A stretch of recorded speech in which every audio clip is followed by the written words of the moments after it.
Assalomu alaykum kanalim a'zolari, kanalimga xush kelibsiz. Bugun men sizlarga Qashqadaryo tomonlarida mashhur bo'lgan achchiq oshni qanaqa qilib tayyorlashni ko'rsatib beraman. Buning uchun qozonimizga 4 litr suv solib, bir dona piyozni yaxshilab to'g'rab solib, bir qoshiq tuz solib qaynatib olamiz. Suvimiz qaynaguncha kosamizga suv solib, bir piyola suv solib, 2 qoshiq tuz solib, namakob suv tayyorlab olamiz. Va kattaroq tog'oramizga namakob suvi solib, ustiga 300 gram un solib, qo'limizga ilashmaydigan qattiqqina xamir tayyorlab olamiz.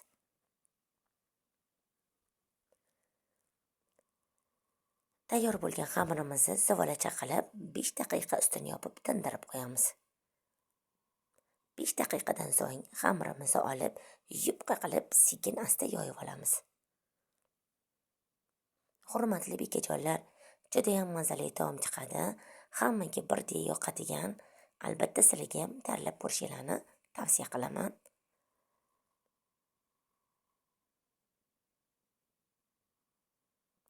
Xamirimizni yoyib bo'lgach, ustiga un sepib, xamirimizni o'rab olamiz.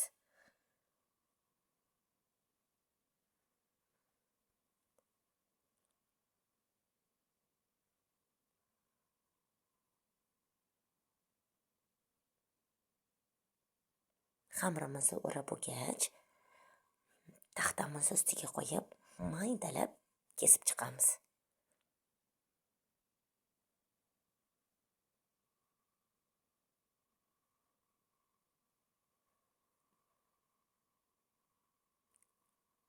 Kesib bo'lgan xamirlarimizni qo'limiz yordamida titkilab yoyib olamiz. Bir-biriga yopishib qolganlari ham ochilishi uchun va qaynab turgan suvimizga solib xamirni pishirib olamiz. Sekin asta kavlaymiz. Xamirlari ezilib qolmasligi uchun ehtiyotkorlik bilan kavlab olamiz.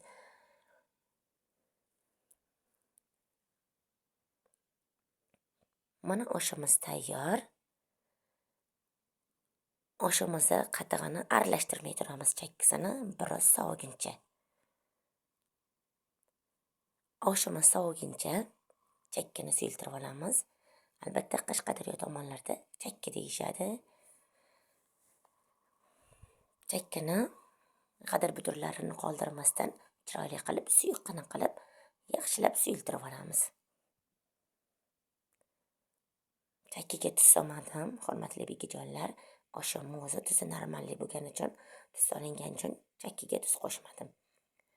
Chakkini suyultirib bo'lgach, oshimiz uchun qayla tayyorlab olamiz. Videoda ko'rib turgan mahsulotlarni hammasini kubik shaklida to'g'rab olamiz, to'rt burchak qilib.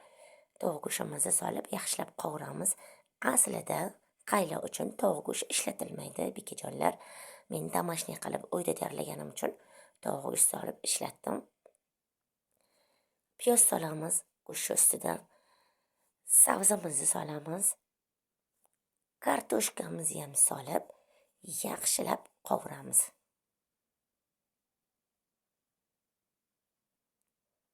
Bir qoshiq tamatam solib, aralashtirib olamiz. Bitta qoshiq koreyskiy tuz, bir qoshiq zira, bir qoshiq osh tuzi solib, qovurib, ustidan 3 litr suv solib olamiz. Va uvitilgan no'g'atimizni solib, bir qaynaguncha ustini yopib qo'yamiz. Bitta qaynab chiqqandan keyin olovini pastlatib, ustini ochamiz. Qaylamizdan tovuq go'shtini alohida chiqazib olib, yaxshilab go'shtlarini qo'limiz yordamida shilib olamiz.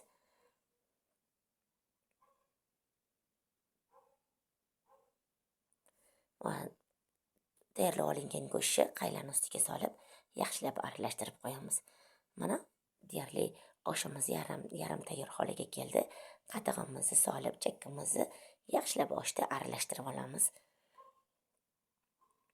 Hurmatli bekajonlar, mana oshimiz tayyor. Agar bor yetsa sizlarga yoqqan bo'lsa, juda ham xursand bo'laman. Albatta sizlar ham tayyorlab ko'ringlar. Oshni kosalarga solib, ustidan tayyorlangan qaylalarimizni ham qo'yib, bezatib, ko'k piyozlarni qo'yib, bemalol dasturxonga tortsak bo'ladi. Agar sizga yoqqan bo'lsa, like bosib obuna bo'lishni unutmang.